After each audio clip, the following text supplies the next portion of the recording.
if every time you open Adobe Premiere Pro it crashes with this error and your important project refuses to open, don't panic just yet. When this happens, clicking don't send or send report usually just closes Premiere Pro and you're stuck staring at your screen wondering what to do next. But here's a simple trick that helped me recover my project. First, open Adobe Premiere Pro itself, but don't open the project file directly.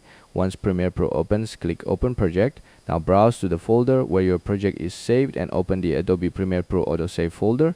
Inside, you'll see multiple autosave versions of your project. Look for the most recent file, especially one saved just before Premiere Pro crash. You can also compare the file sizes and choose the latest complete backup.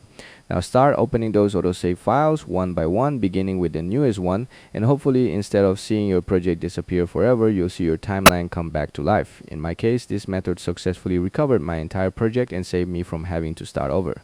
So before you give up on your project, definitely try this fix. That's it. I hope this helps you recover your Premiere Pro project and saves you a lot of stress.